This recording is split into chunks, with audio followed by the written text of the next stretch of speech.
السلام عليكم ورحمة الله وبركاته. كسو دوادا عشر عصب ومعلن عمبولو. ما انتو حاربا انا idin faa'iideeyo sida loo isticmaalo ficilka save oo u taqaanid badbaado. fadlan muuqaalkan sheegay haddaan cusub tahay soo faalo garay maxaa yeelay dhiirigelin bay noo tahay. waayahay sidaan ognahay ereyga save waxaan u naqaanaa badbaado kaliya, laakiin dhowr macno ayuu leeyahay af Soomaali ahaan. waayahay af Soomaaliga ugu horeeya ama macnaha ugu horeeya waxaa waaye badbaadin sida nolol, qof noloshiisa in la badbaadiyo. tusaale ahaan, the doctor saved the baby. dhakhtarka wuxuu badbaadiyey canuga. taas waxa waa marka nolol ahaan. the doctor saved the baby. dhakhtarka wuxuu badbaadiyey canuga noloshiisa. waayahay marna waxaa loo isticmaalaa ereyga save keedsasho, dhigasho, in lacag la aruursado ama la keedsado ama la dhigto. tusaale ahaan, he saved a lot of money. isaga lacag badan ayuu keedsaday ama isaga lacag badan ayuu aruursaday ama dhigtay. he saved a lot of money. isaga lacag badan ayuu dhigtay ama aruursaday. hadda saveka inta badbaado maaha ee waa keedsasho ama dhigasho sida lacag. waayahay marna ereygan save waxaa loo adeegsadaa keydin sida numberkaaga oo kale.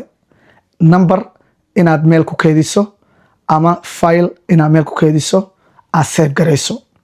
tusaale ahaan, I saved your number. numberkaaga waan keedsaday. I saved your number. numberkaaga waan keedsaday.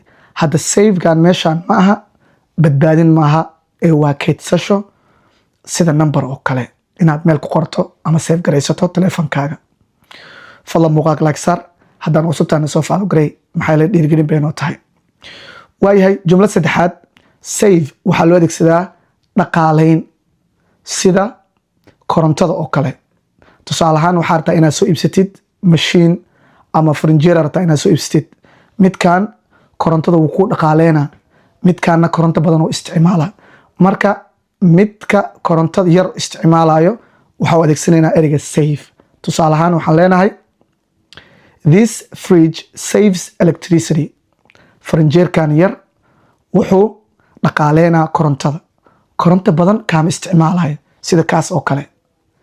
marka waa muhiim, dadkana way jecel yihiin. this fridge saves electricity. farinjeerkan wuxuu ku dhaqaaleynaa korontada, means dab badan kaama isticmaalayo. hadda savekan hadda waxaa loo adeegsaday in uu dab badan isticmaaleynin oo dhaqaaleynayo. waayahay jumladda shanaad, save waxaa loo adeegsadaa mar qaar marka laga reebo except oo kale. tusaale ahaan, everyone came save Ali. qof walba wuu yimaaday marka laga reebo Ali. everyone came save Ali. hadda savedan meeshan waxay ku jirtaa except Ali. everyone came except Ali marka laga reebo Ali. meeshaa dhihi lahayd waxaa leedahay everyone came save Ali markii Ali laga reebo. hadda savetan waa marka laga reebo except camal ayay ku jirtaa. waayahay marar qaar save, inta badan save marar qaar waxaa loo adeegsadaa in la badbaadiyo sida gool oo kale, ciyaartooyda oo kale, gaar ahaan goalkeeperka oo kale wuxuu badbaadinaa goosha ayuu badbaadinaa oo kubad lasoo laaday ayuu qabanaa ama banaanka. tusaale ahaan, the goalkeeper made a great save. the goalkeeper, goolahayuhu, made a great save. badbaado weyn ayuu sameeyey ee gooshan asiga ayaa badbaadiyey. hadda safetan ma aha keedsashona ma aha, waa badbaadin sida goosha. waxaa loo adeegsadaa dhanka sportska. waayahay tusaalaha toddobaad, keedin ayaanu adeegsanaynaa marqaarkiis erigan keedin. keedintee sida file oo kale ama document oo kale inaan ku keedino computer oo kale. waxaan leenahay, don't forget to save this file. filekan inaad keediso, computerka aad ku keediso ha iloobin. don't forget to save this file. filekan inaad keediso oo computerka aad ku keediso ha iloobin. waayahay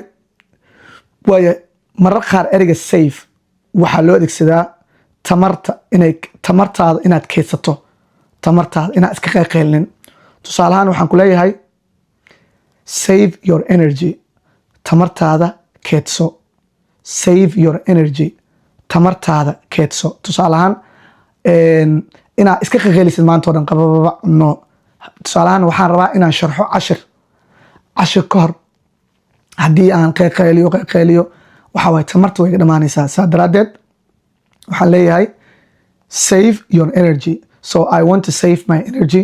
waxaan rabaa energygayga tamarteeda inaan keedsado, because hadalka xitaa waxa waaye qofku hadduu maanta dhan hadashid waxa waaye hadalkaaga taa wuu kaa dhamaanaa, waa daciifaysaa.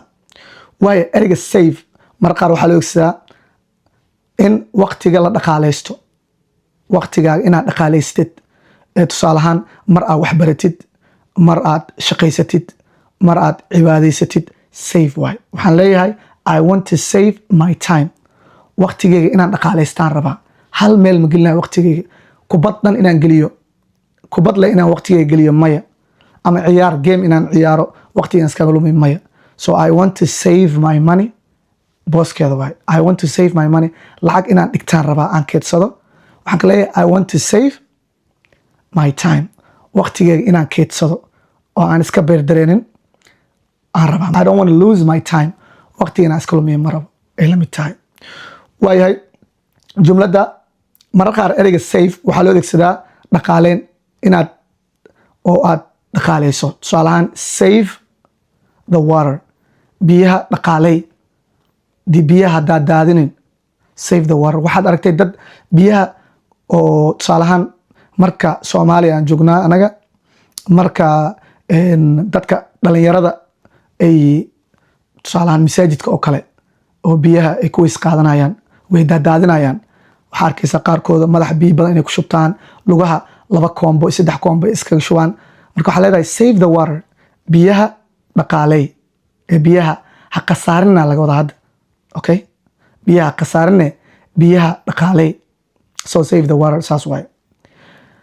waayahay this car saves fuel, sidee dhaqaaleen waa hadda. this car saves fuel, gaarigan wuxuu ku dhaqaaleynaa shidaalka, okay?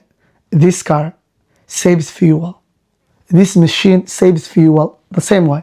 waxay ku dhaqaaleynaysaa marka gaarigan wuxuu ku dhaqaaleynayaa shidaalka. waayahay save me a seat waa hadal idiom ama sirbeeba. save me a seat, save me a seat micnaheedu waxaa laga wadaa save me a seat, boos ii raadi, boos ii qabo.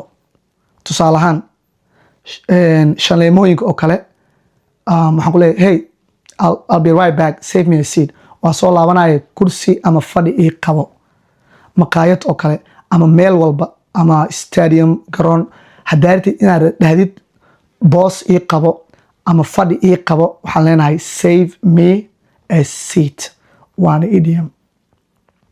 waayahay save your data, xogtaada keedso. save your data, xogtaada keedso.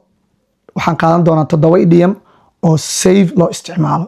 idiomna waa hadalka sirbeebta. tusaale ahaan idiomka koowaad oo save loo isticmaalayo waxaa waaye save your tears, save your tears. hadda waxaa laga wadaa save your tears maaha keedso ilintaada maaha. save your tears, ilintaada keedsa maahee waxaa laga wadaa ilinta ha iska dhameen, ilinta ha iska dhameen.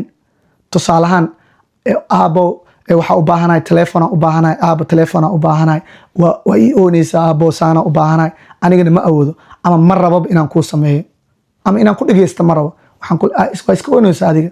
waxaan ku leeyahay save your tears, ilinta ha iska dhameen. save your tears, ilinta ama ha iska dhameen. Allah saved him, ilaah baa badbaadiyey. Allah saved him, ilaah baa badbaadiyey. inta badan gaalada waxay dhahaan God save him, ilaah baa badbaadiyey. so Allah save him in la qaataa muhiimsan, ilaah baa badbaadiyey ninkaas shilow gali rabay, ilaah baa badbaadiyey. jumladan waa idiom waana muhiim. save your breath, save your breath maxaa laga wadaa? save your breath waxaa laga wadaa hadal ha isku daalinin ani maku dhagaysanaayo, waxaati sameey kuma aaminaayo, I don't believe you, save your breath. Okay, hadal ha isku daalinin, ani kuma dhagaysanaayo. Marka save your breath haddaa maqashid oo dad ajaanib dhahaayo ama filin haddaad ku aragto, micnaheeda waxaa waaye hadalka isku daalinin waaye. Maayne maaha save your breath, neeftaada keedsa maaha, waa hadal sirbeeba, idiom waaye. Idiomka kale waxaa waaye save your skin. Save your skin waa idiom, noloshaa badbaadsaa laga wadaa. Save your life, save your skin haddaa maqashid waa hadal sirbeeba, waa noloshaada badbaadso, waxay lamid tahay save your life. Jumladan waa slang. Slang waxaa laga wadaa hadal suuqeed. Save it, I don't believe you. Hadda meeshaan rabna inaan ka hadalna waa save it. Maxaa laga wadaa? Save it kaas badbaadi maaha, keedina maaha. Save it hadda waxaa laga wadaa marka jooji, stop talking oo kale waay. Save it, I don't believe you. Iga jooji hadalka, mana ku aaminaya aniga. Idiomkan waa muhiim. I save money for a rainy day. Aniga lacagta waxaan u dhigtaa ama u aruursadaa ama u keydsadaa xilli dambe inay wax ii tarto. Okay, markaan xanuunsado, markaan guursanaayo. Okay, I save money for a rainy day. For a rainy day waa idiomka hadda. I save money for a rainy day. For a rainy day waxaa laga wadaa marka xilli dambe, future situation. Xilli dambe inaa oo lacagta wax ii tarto ee meel iga soo baxdo. Jumladda marka idinkaa idin siinaa waa idiom, wixii laga wadaa laidinka rabaa af Soomaaliga saxda ah. You saved my day. Maxaa laga wadaa? You saved my day wixii laga wadaa haddii aad taqaanid comment ka soo qor. Haddii aad ka jawaabtayna luqadaada Ingiliishiga ku fadhisaa. Fadlan muuqaalkan intaa haddaan la soo gaartay, muuqaalkan share garay. Haddii aad nagu cusub tahay soo follow garay. Sidoo kale asxaabtaadana u share garay. Inta muuqaalkan kiis xigo aan kulmi doono waa Macalin Camboolo idin leh waxbarasho hormar leh. Assalaamu calaykum waraxmatullaahi wabarakaatuh. Cashirka xigana waxaan ka dhigi doono comment ku soo qor. waa mahadsantihiin.